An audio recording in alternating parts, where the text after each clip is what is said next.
47 years old. For $110,000 a year. Depression. The bank account grows, the will to live shrinks. Sound familiar? Tuesday, March 14th, 2019. A man from Austin, let's call him David, followed every piece of advice from the bestsellers about wealth. Built a business. Hired a team. Delegated. Automated. His income crossed $300,000 a year. And yet, he woke up with one thought. When will this finally end? The next 15 minutes will show you what the personal growth gurus stay silent about. Why Robert Kiyosaki's strategies ruin lives. What your biological hardwiring is and how it determines your income. Most importantly, why in your 40s and 50s happiness doesn't come from acquiring things, but from something quite the opposite. Sounds absurd?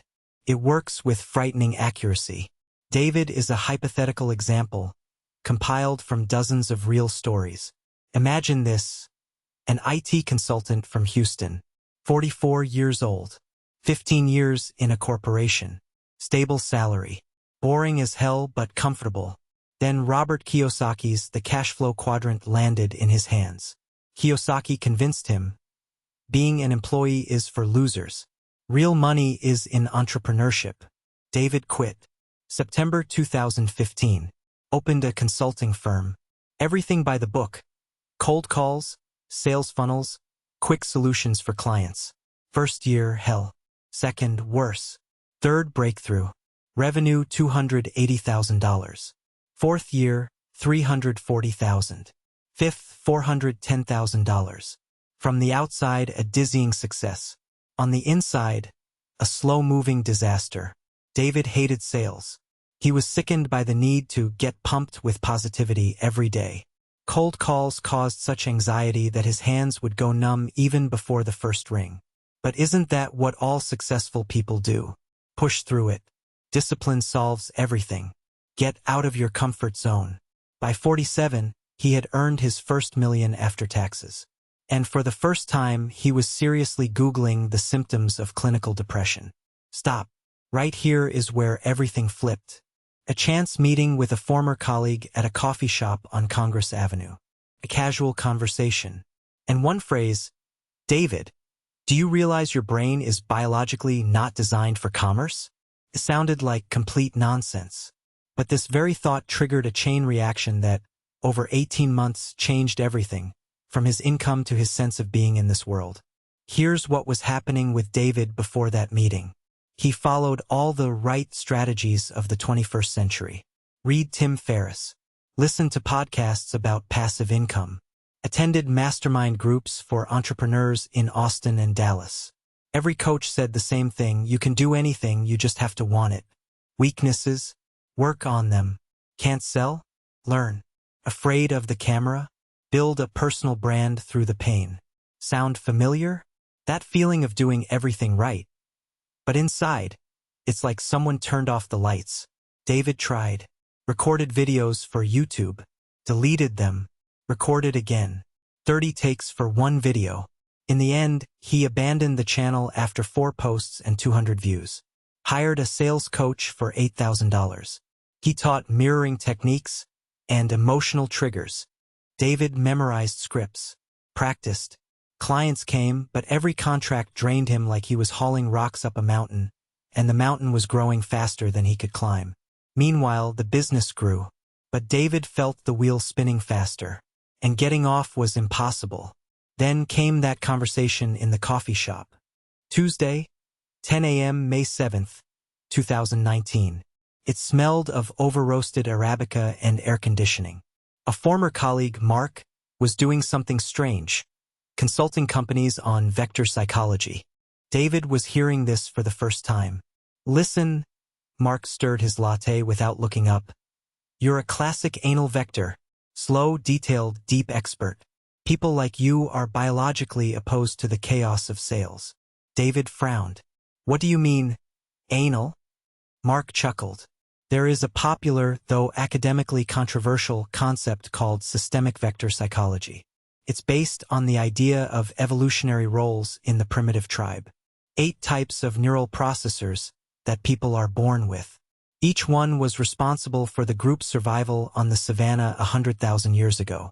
Important to note, this isn't academic science in the traditional sense. It's more of a practical model used in business consulting. But, damn it, it works on a pattern level. The hunter, the guardian, the teacher, the scout, the chief, the keeper, the strategist, the healer. Mark got specific. The skin vector describes fast, flexible, thrill-seeking people. Born merchants. For them, sales are a rush. Competition, speed, money. About 35% of the population fits this. The anal vector is the complete opposite. Slow-paced, persistent, a perfectionist. They need stability, depth, recognition for quality work. About 20% of people. Trying to force an anal person to work like a skin person is like asking a truck to win Formula One races. David sat in silence. His glass of Americano went cold. He didn't notice. Something clicked inside. He went home and read materials about vectors until 3 in the morning. Everything fit. The hatred of rushing. The love for work where you can dive deep into a topic for weeks. The aversion to superficial contact. The need to be respected for expertise, not for charisma. David remembered. In the corporation, he was happy. He'd get a complex task. Bury himself in it for a month. Deliver a perfect solution. People praised him. That would sustain him for 6 months of inner peace. In business, he tried to be fast. More clients. Less time per project. Standardization. Scaling. And it was killing him. The question was, what to do about it? Pay attention to what happened next. Because this is where most people go wrong. David started an experiment. He stopped cold calling. Hired a manager. A young woman from San Antonio, a typical skin vector. She loved chattering on the phone, juggling 10 leads at once, closing deals. David kept only one thing for himself. Deep, expert work with clients. The first month, revenue dropped by 30%. David panicked. But by the 3rd month, something strange happened. Clients started renewing contracts, recommending him to others. One CEO from Dallas said, "David, you're the only consultant who actually dives into our problem, instead of just dragging things out for the bill." The average ticket size grew from 5,000 to 15,000. And David stopped waking up with the feeling that the day was starting as a punishment. It seemed like a victory. In reality, this was only the first step. David understood his nature, restructured his business around it. It got easier. But the money stayed at the same level. 420,000 a year. Okay, but not the exponential growth the books promised. And most importantly, there was still no happiness. The stress of selling was simply gone. But joy in life hadn't appeared. David felt like a machine, running on the right fuel, but going nowhere. He called Mark again. Okay. Mark wasn't even surprised. You got half of it. Now for the second part, the toughest one. Mark described the concept of the bottomless vessel. The human psyche is structured like a reservoir. We constantly want to fill it with good things. Money, recognition, pleasures, achievements.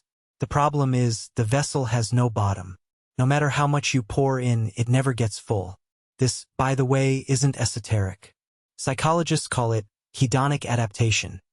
A term from an actual study by Brickman and Campbell in 1971. The idea is simple. You achieve a goal. Buy your dream house. A week of euphoria. A month, it becomes a habit. Within 3 months, the house feels ordinary, and the vessel is empty again.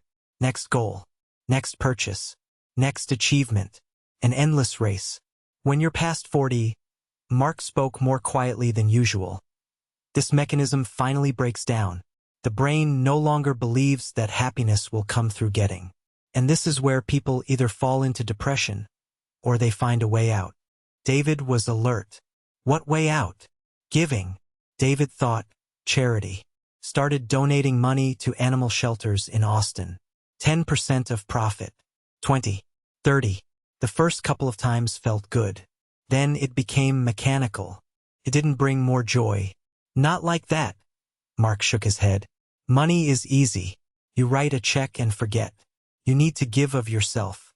Your time, your expertise, your attention. What is valuable to you? David didn't understand. You want me to work for free? I want you to do something that isn't measured in dollars. Well, basically, it sounded like the nonsense from mindfulness books. David was ready to tell Mark to get lost. But something held him back. He remembered an old professor from university. He taught systems analysis, explained the most complex things so they seemed obvious. David admired him, wanted to be like him, and then the idea came. David created a free course for aspiring IT analysts, recorded 12 videos, not for money, not for leads, just because he wanted to pass on what he knew, posted it on YouTube, waited 0 reaction. A month later, 300 views. One comment, "Thank you. This is the best explanation I've ever seen." Strange thing. David read that comment about 5 times. Felt a warmth. Not in his head, lower, somewhere around his ribs. A forgotten feeling. Like something inside him straightened up. He continued. Every Saturday, 2 hours on free content. Articles. Videos. Answering questions in the comments. The audience grew slowly. 100 subscribers. 200. 500. Laughable by YouTube standards. But David noticed something changing. Not outside. Inside. He became calmer. Irritation over small things disappeared. A conflict with his wife that had dragged on for 2 years suddenly resolved itself. No, that's not quite right. More accurately, it didn't just resolve. David simply stopped clinging to being right. And his wife felt that. Clients started writing, "David, it's become more pleasant to work with you. You're different." And then something unexpected happened. One of the subscribers turned out to be a vice president at a bank in Chicago. He watched the free videos, wrote, "We need an expert like you. Can you audit our systems?" Budget, $120,000. David was stunned. The most expensive contract of his career came from free content. 3 months later, a second similar case. A large clinic from Miami, $185,000. A year later, David's income reached $940,000. And that was just a side effect. The main thing was he felt, for the first time in 10 years, that he was living right. David decided to go further.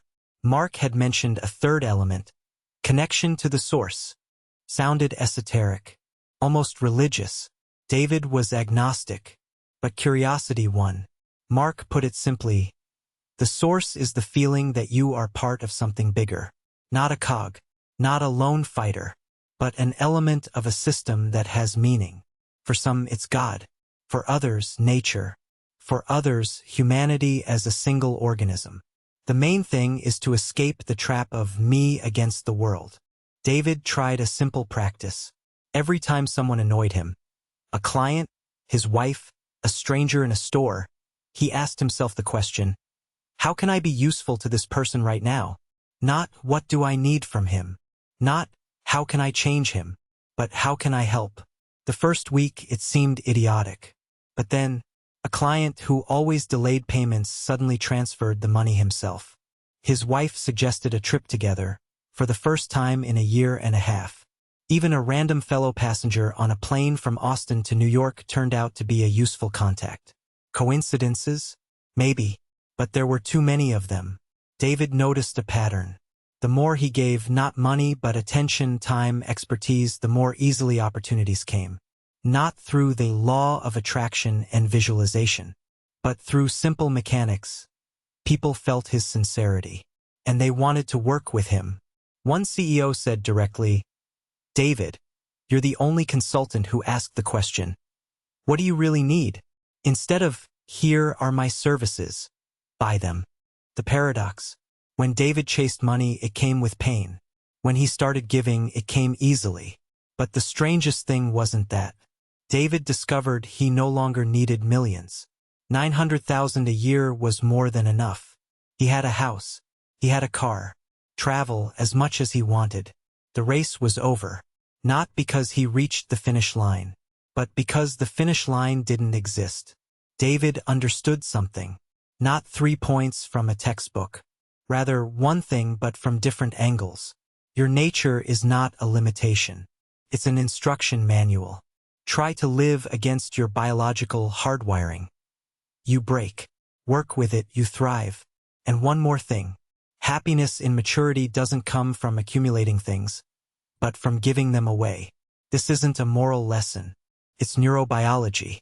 The brain is wired so that the joy of receiving burns out quickly. But the joy of giving burns out much more slowly, almost imperceptibly. And one more thing. Money follows your state of being, not the other way around. A calm person in their right place attracts opportunities. A stressed person doing something they shouldn't be doing repels them. Robert Kiyosaki was wrong. Not everyone needs to be an entrepreneur.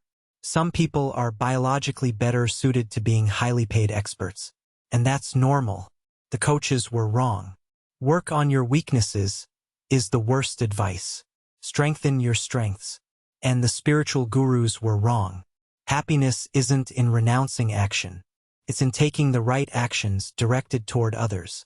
Remember David at the beginning of the story? 47 years old. $1 million in the bank. Depression. Now he's 50. Income around $1 million a year. He works about 4 hours a day.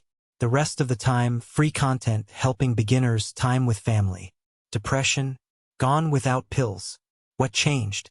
Not financial strategies, but understanding his own nature, the mechanism of giving, and the connection to something larger than his own ego.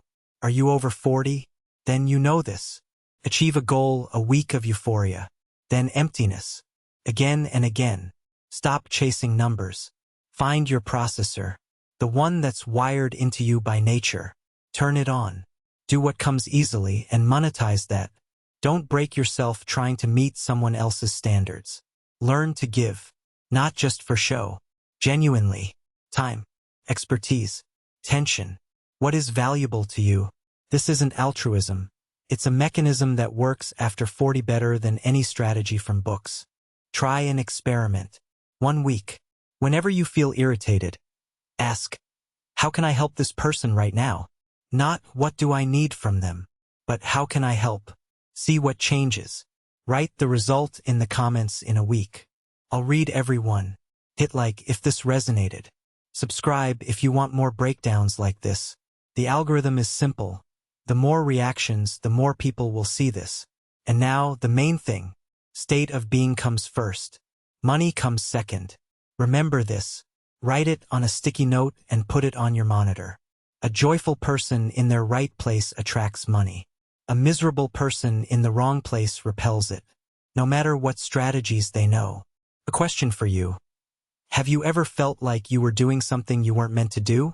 Like every day is putting on someone else's suit? Right? I want to know how many of us are out there. See you in the next video.